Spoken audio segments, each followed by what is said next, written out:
Has he got any soap? You seen this marshmallow fondue? Jump. Delicious. Nope.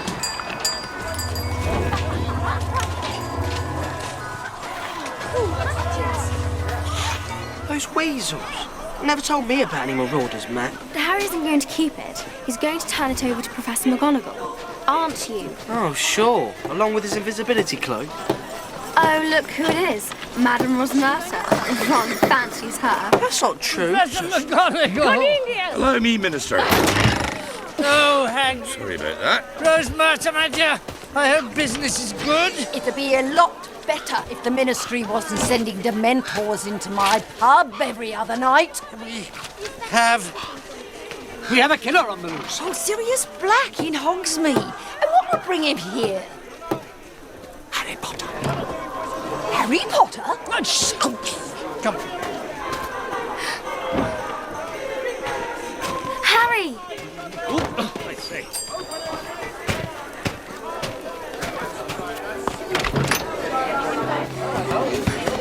I say, no underage wizards allowed in today. Shut the damn door! So rude. Faggots. They can't. How dare they? What two are they calling figures? Young whippersnappers. Nobody's going to come to a pub where they're going to get scared out of their wits. Why? Professor Dumbledore does not want Dementors around the place, I can assure you. Now, tell me what this is all about. Well, now years ago, when Harry Potter's parents realised they were marked for death, do you remember? They went into hiding. Few knew where they were. One who did was Sirius Black. And he told you-know-who. Not only did Black lead you-know-who to the Potters that night, but he also killed one of their friends, Peter Pettigrew. Peter Pettigrew? Yes, little lump of a boy, always trailing after Sirius Black. I remember him. Never let James and Sirius out of his sight. But what happened? Well, Peter Pettigrew tried to warn the Potters and might have managed to had he not run into an old friend, Sirius Black. Black was vicious. He didn't kill Pettigrew. He destroyed him. A finger. That's all was left, a finger. Nothing else. Yes, Sirius Black may not have put his hands to the Potters, but he's the reason they're dead. And now he wants to finish what he started. I don't believe it. No, that's not the worst of it. No. What could be worse? Best, Sirius Black was and remains to this day Harry Potter's godfather.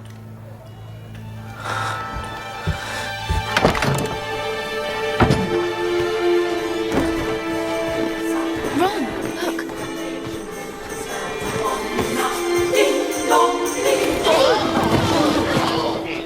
Sorry, excuse me. Sorry. Hey there, LEGO fans and Potterheads. I'm the lawyer in the LEGO Shed, and this is the 35th in a series of videos I'll be making as I build my way through the magical world of LEGO Harry Potter. I've been collecting the Harry Potter LEGO line since it started back in 2001 with the release of the very first movie, and for this video series, I'm going to be building sets that have been part of the more recent waves of Harry Potter LEGO, beginning in 2018 and stopping with the 2023 releases. My plan is to go in movie order, so without further ado, let's get started. Today we're going to be covering set number 76388, Hogsmeade Village Visit. This set depicts two different buildings found in the All-Wizarding Village, the Three Broomsticks and the Honeydukes. It was released in 2021, has a total of 851 pieces and 7 minifigs, all of which are technically unique to this set.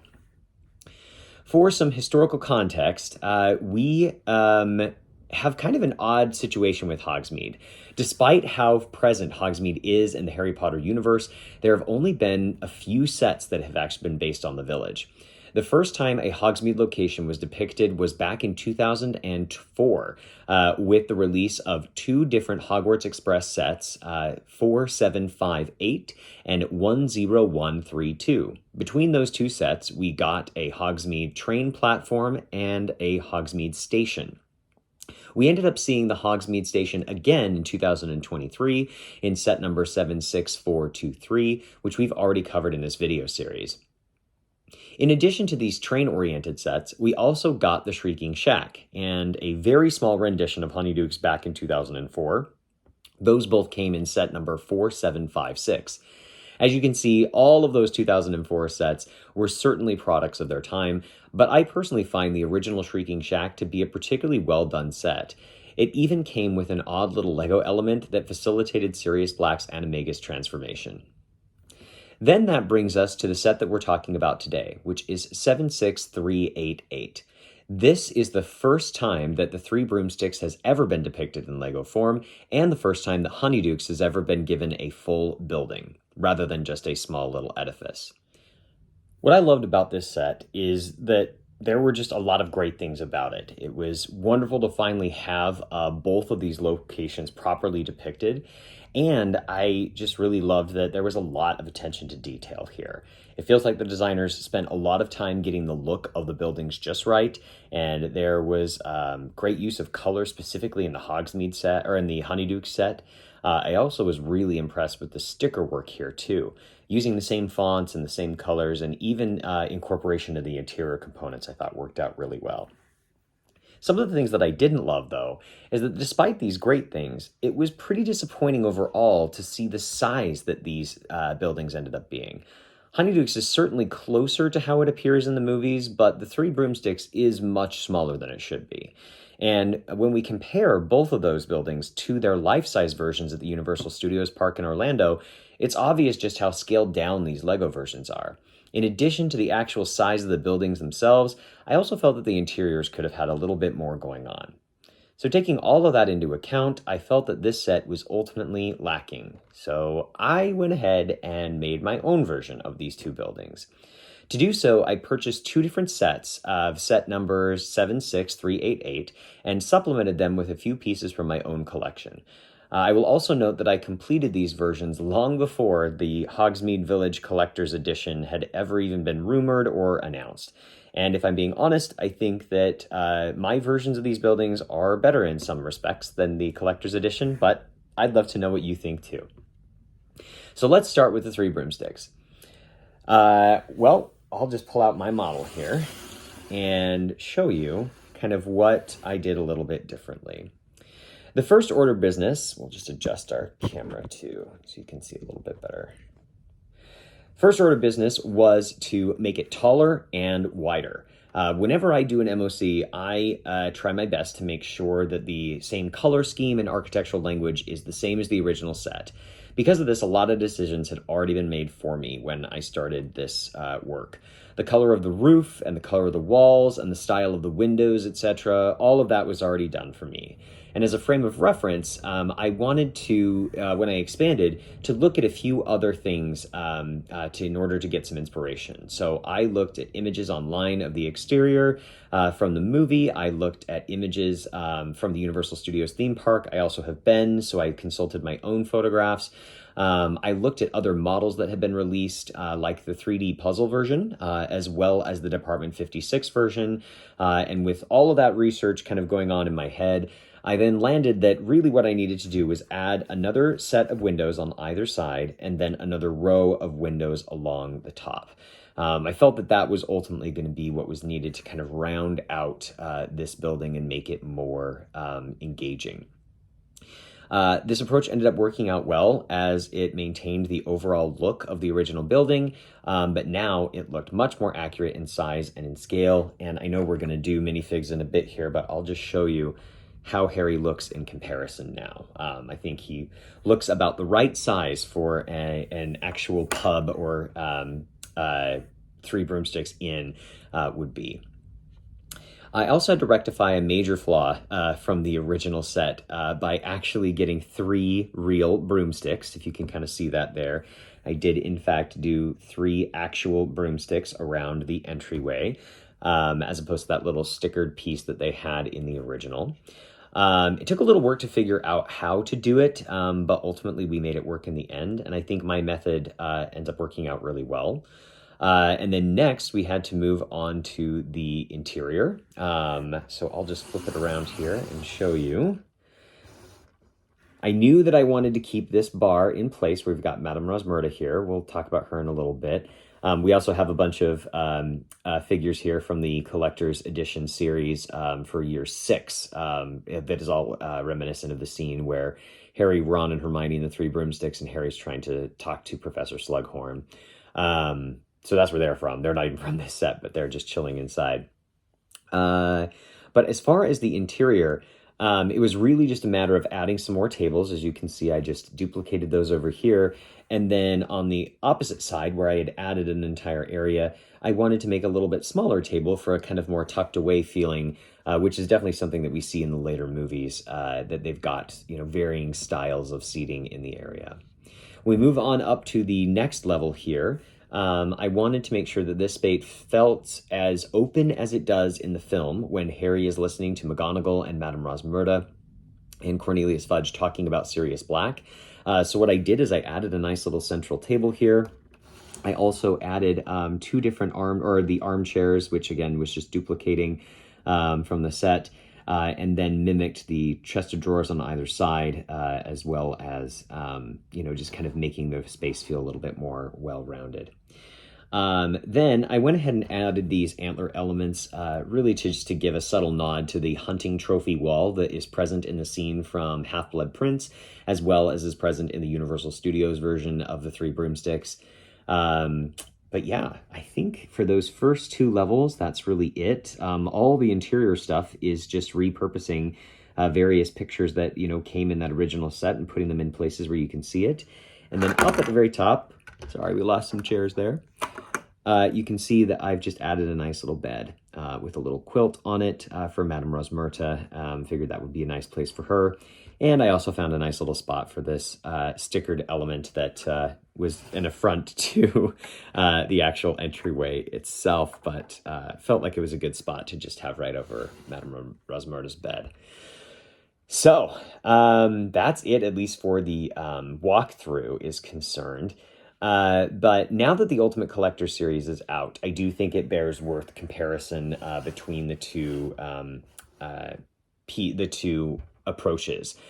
Some things that I really did appreciate about their version is they got those nice chandeliers in, and I really liked the small brown elements on either side of the main area that makes the illusion of the buttresses supporting the roof really clear.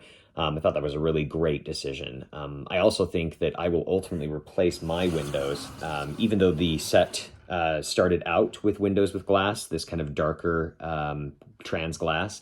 I think I'm going to go ahead and swap those out for lattice because I do think that'll be a nice consistency throughout the set. So I think those are some changes that I'm going to do, and maybe even add a third chimney here in the middle.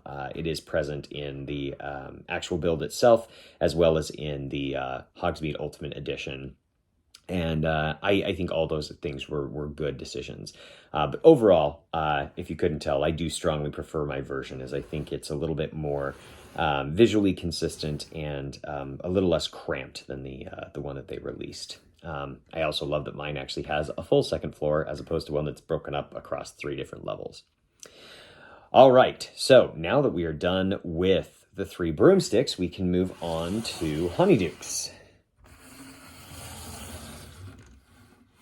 All right, there we go. With this building, I again followed the exact same approach as I did with the Three Broomsticks. I consulted images from the films. Again, I've been to the Universal Studios theme park as well, checked that out, looked at my own photographs. And then I also looked at a few other models as I had done before. All of them were very helpful in kind of getting the overall final decision for this. As with the Three Broomsticks, the first thing to do is effectively doubling in size the building. Extending this one ended up being much easier than it was for the Three Broomsticks, because Three Broomsticks had to be a kind of rainbow arch of extension. This was just an extension in this direction, which ended up being nice. So basically it was adding one more model and removing a wall. From there, I also just needed to kind of fill in that roof piece, and it kind of worked out well. And find a way to make the interior work, obviously. I ended up deciding against doing another row of windows along the top. As you can see in some of those other models, it goes up, and then there's that whole side of the building, which it would effectively be this side here, that has that big, beautiful window that kind of faces that courtyard where, at least in Orlando, is the entrance of the Three Broomsticks. I decided against going down that rabbit hole for a couple of reasons. The first was I wanted to keep the angles of this roof the same, as I felt that they, were a good angle and pitch for the size of the building itself. And if I had added another row of windows, it really would have kind of thrown off those angles. And so I didn't want to screw with that too much because the angles would have had to have been really steep. That then, in my opinion, which was issue number 2, would have really caused the 3 broomsticks to feel pretty dwarfed. So if you can kind of see here, I'll just put them side by side. 3 broomsticks right now feels like it occupies a good amount of kind of visual weight and space when you set it next to Honeydukes. But if it had gone up even just one more level more, I think that it would have kind of competed for that visual weight. So I decided to kind of let Honeydukes just live right here in its kind of cozy little size that we can see at least in the photographs that I've been showing throughout this video. Okay,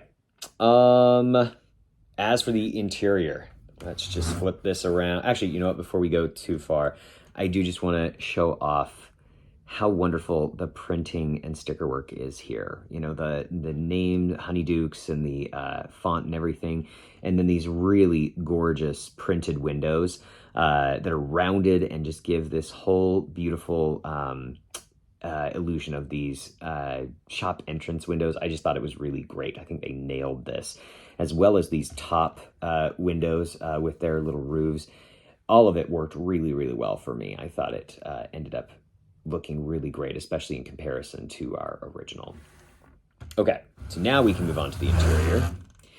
And here we've got obviously our main floor. Move it a little bit closer so you can see. Wanted to keep the cash register and everything still in place, but I did want to just pack it full of nice treats and goodies and everything like that. You can see here in the very center, I was able to just continue that archway, let it be another archway that then continued over. I also just loved these moving candy displays that are there in the movie. And so I just made sure that both of them could be visible rather than one on the other side. And then from the actual Orlando version, I incorporated a freestanding island shelf that they utilized there. And then you can kind of see in the back, I also just packed all of the shelves along the sides with all the candy little items that I could. Moving on upstairs, I went ahead and essentially on the other side, which is just a duplicate of that piece that's already there, rather than another storage area, I went ahead and just did a nice little sitting area. We know from a direct reference in the books that the shop owners live directly above the Honeydukes shop, so I figured why not show a little bit of their living space up there. So a nice little sitting area.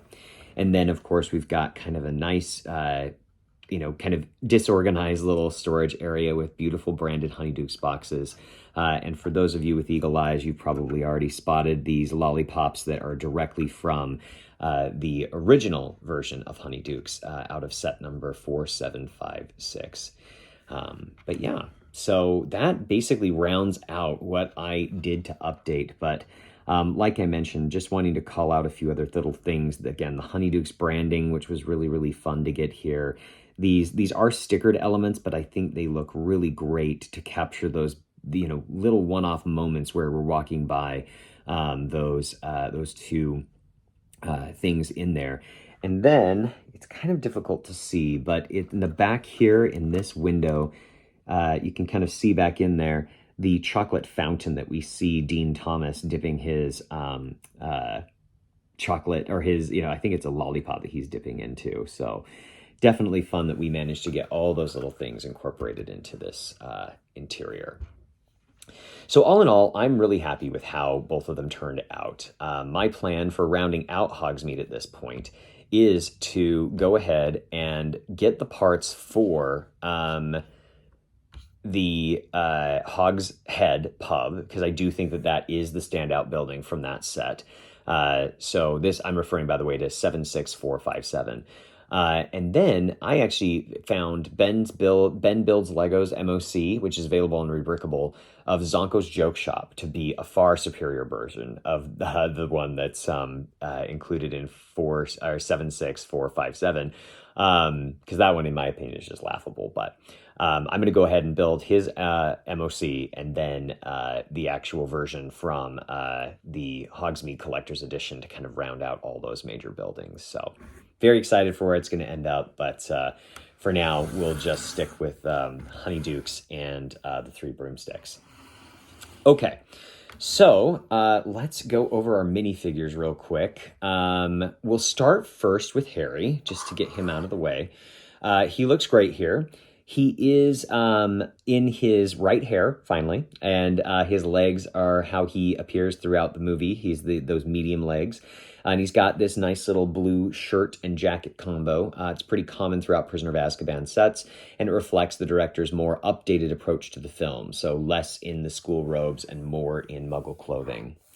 We also have Dean Thomas here. He's one of those side characters that ends up being pretty hard to come by. Prior to this, we had only ever seen him in the Harry Potter collectible minifig series. But his attire is a little strange here. I've combed through every movie and done a fair bit of research online to confirm, and I cannot find a single moment where Dean wears a coat like that one. It's a small moment that he's really seen in Hogsmeade where he's wearing a puffy jacket and we see him from behind. It's actually in the scene that was at the very beginning of this video. But yeah, it's not anything like this. In any event, it is great to have him included. So we'll take him even if he's not wearing the best jacket. Okay, next up we have Professor McGonagall. I think she looks pretty darn great here. She has a hairpiece without a hat, which is a little bit rare for her. And we have an outfit that we haven't seen on her before. She's almost always attired in dark green, but this version is nice because it appears slightly more casual and has this nice blue accent down the very center of the torso, which is, on the dress piece as well. So we got a full piece there. And then if you take a look at her back, the printing on her back is just wonderful. That beautiful design there, really kind of making a great impression for her full outfit. So really loved her inclusion in this one. Okay, and as for the last of our Hogwarts folks, we've got losing we are losing chimneys here. We've got one more, and because this was out of the time frame from 2021 to 2023, we've got a nice little golden fig of Ron for the 20th anniversary celebration.